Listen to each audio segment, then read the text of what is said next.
Minister of Foreign Affairs on Monday last hosted a press conference amidst preparations to depart for the 8th Summit of the Americas to be held in Lima, Peru on Friday and Saturday, and the Commonwealth Heads of Government Summit in London, England from Monday to Friday of next week.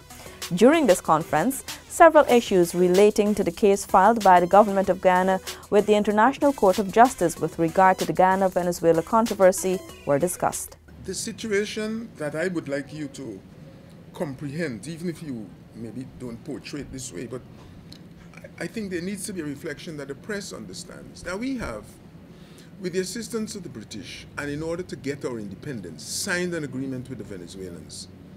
That agreement left us in a situation where the Venezuelans were able to dance, if you like, in between the raindrops for over 51 years and avoid a resolution of the matter. That is the heart of the problem. The old arrangement, as it's fashioned, has led to a situation that is unacceptable both at a national and international level. In other words, you cannot have a quarrel and there's no mechanism to resolve it. It is going to lead to war. Eventually it will lead to a disturbance of the peace. There has to be a mechanism to resolve it.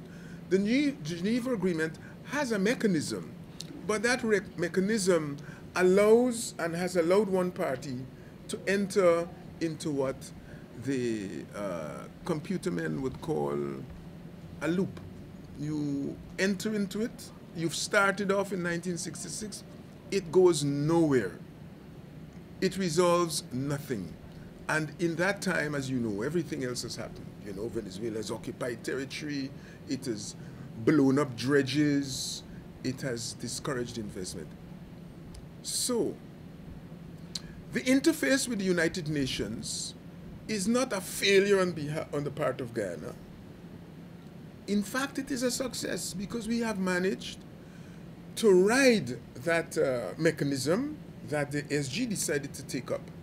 And having ridden the mechanism, we came out at the end at the point where we wanted, which is, can we now go to a situation in which somebody looks at Venezuela's claim and says yes or no. The claim is right, the claim is wrong. The claim is nonsense, the claim is justified. At the end of that process, a decision will be made. Is the 1899 agreement null and void? Okay? And that is the decision. That's what we've always wanted. It is an attempt to ensure that we protect our territorial integrity. The document should be on our website. It also should be, that is our case, should be also, and it is also on the ICJ's website. And of course, you're at liberty to go and read it, but go and read it sensibly. I mean, the headline can't be everything. The headline can't be everything.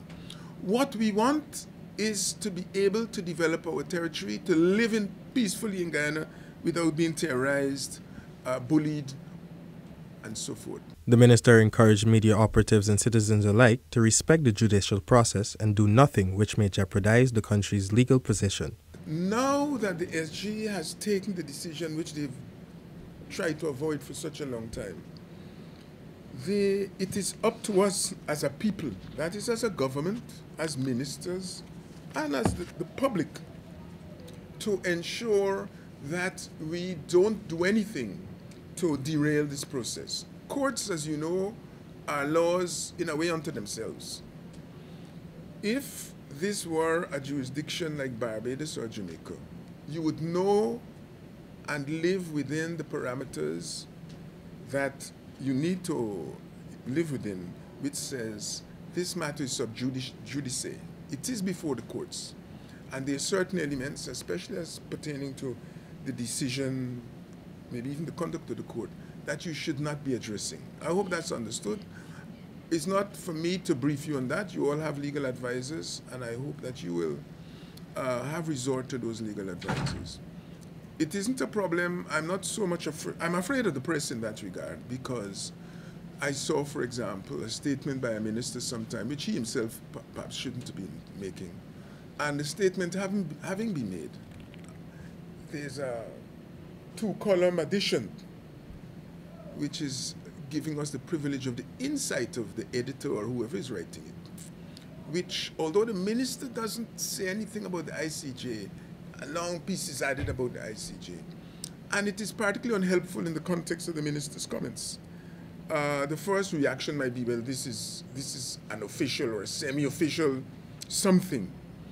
And I'm just hoping that the ministers themselves will avoid that, and I will be speaking to them again on that, but that the press will avoid this sort of nonsense. This is not a government issue now, it is a national issue. You've arrived at a point where the matter can be resolved. And therefore, it is for all of us as Guyanese to try and ensure that we don't contribute to undermining our own situation. The Secretary General said to me when we met him a few days ago, that this was Monday, no? He said to me, well, you all have done well to have arrived at where you have, and I just want you to know that the court is a very particular place, and it is quite capable, it is quite possible that for the court to walk away from a case. It is possible. And therefore, please respect the protocols. That's what he said. Those weren't his exact words, but that is the sentiment he conveyed. That is a message essentially for the Guyana government, okay? Ministers, Prime Minister, Presidents, Minister of Foreign Affairs, in that order. But it is also something that you need to bear in mind. Here's an important message from the Ministry of Finance and the Guyana Revenue Authority. If you've never filed or paid your taxes, or have deliberately not declared your true income, and now you're worried that you'll be audited by the Guyana Revenue Authority, I have good news for you. The Ministry of Finance has announced a tax amnesty effective January 1 to September 30, 2018. So you can now pay all your outstanding income, property, corporate, withholding, and capital gains taxes and get right with the GRA. Visit their office or call them at 227-6060, extension 1201 or 1204 today. Invest in your country. Pay your taxes. Minister Greenidge reminded that there are several steps to be taken going forward. These, he said, may be protracted. We as a people are at a point that is a little tricky.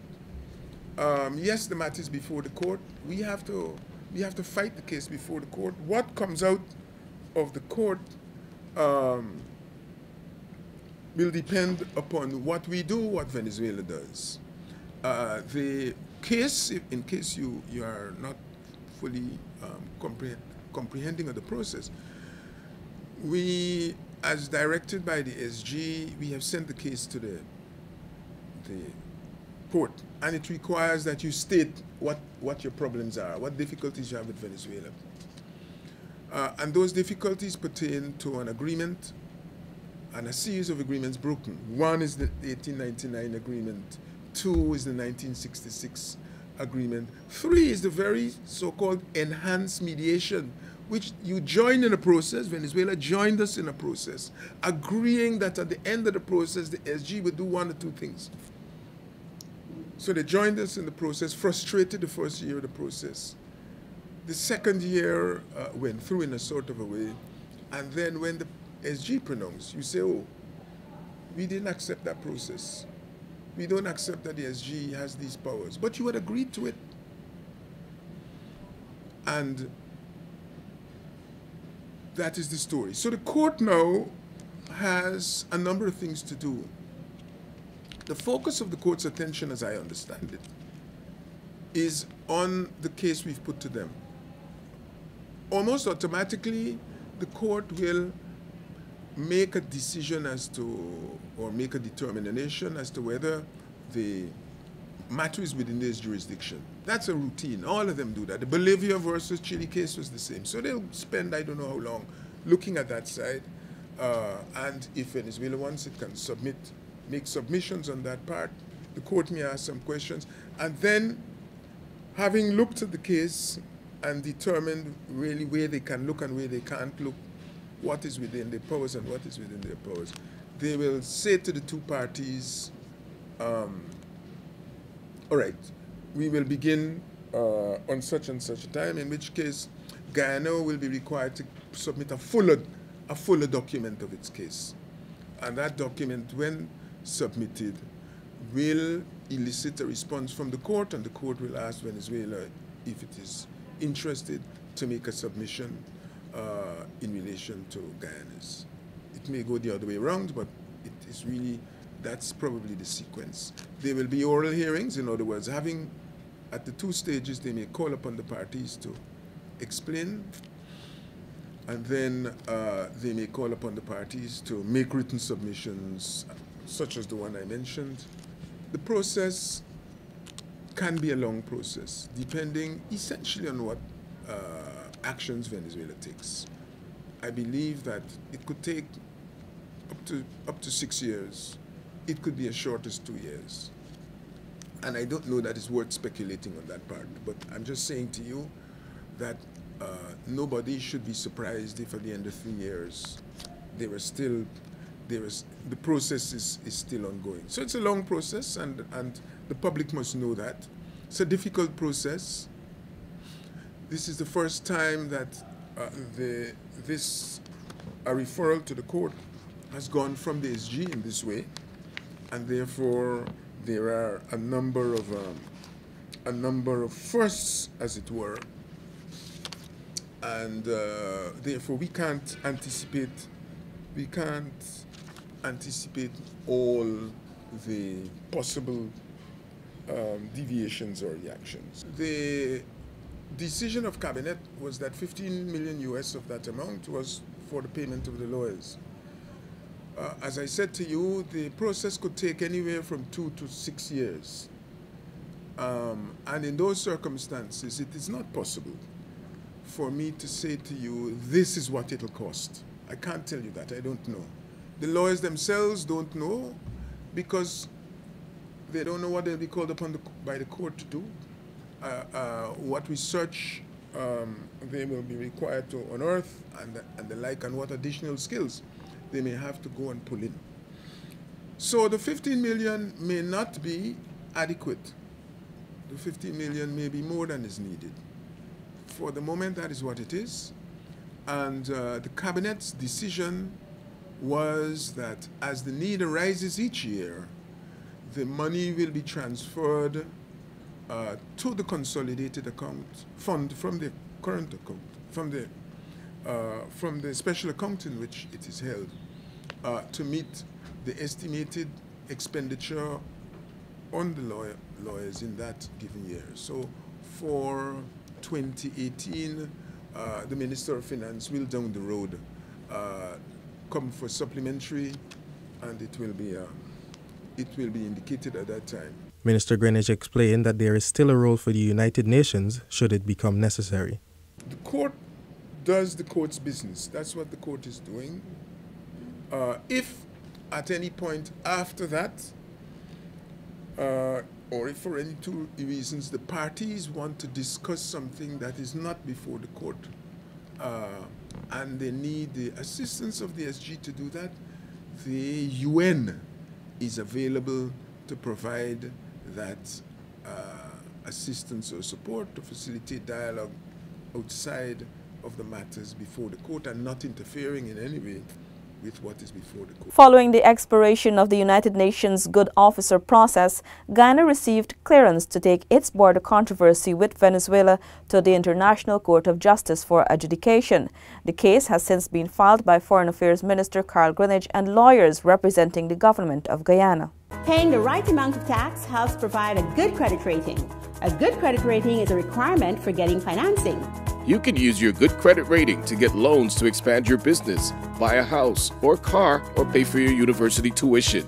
Take advantage of the tax amnesty and pay no interest or penalties from now to June 30.